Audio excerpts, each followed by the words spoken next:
Well, federal workers are set to miss another paycheck today with no end in sight for this ongoing government shutdown. Even an effort to pay those who remain on the job failed yesterday. But as Doug Luzader reports from Washington this morning, pressure is mounting for a deal. Get ready for more disruptions for air travel if this shutdown keeps going. The Secretary of Transportation says he has a shortage of air traffic controllers as it is, and the shutdown, he says, is making recruitment even harder. I have young air traffic controller students who are now telling me, what the hell am I doing? Why am I going to take this job?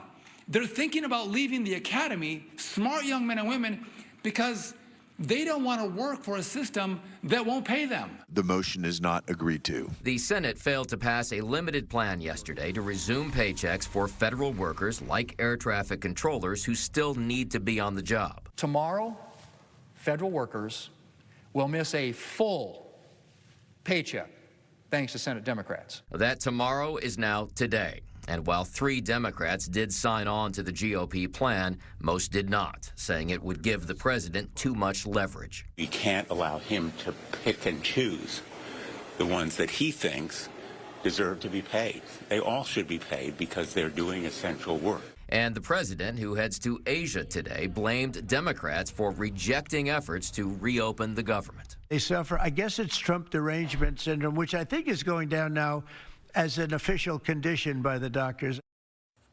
All right.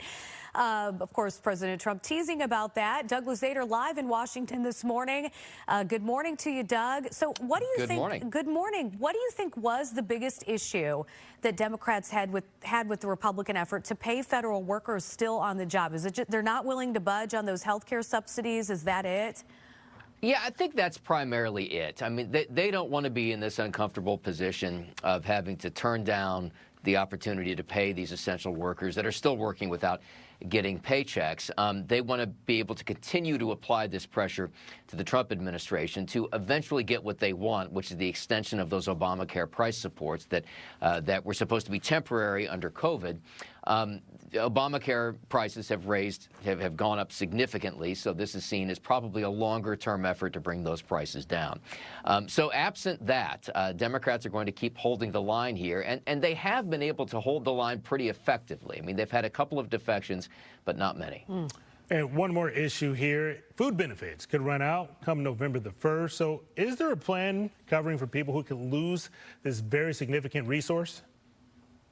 Well, we're talking about SNAP benefits, which are, have just exploded in use in this country. And there is this possibility that the funding could run out. We did hear from the Democratic leader in the House that he thinks that this will be resolved by the end of the month. And it's probably because of increased pressure points like that. You have federal workers going without paychecks, the potential for SNAP benefits to run out.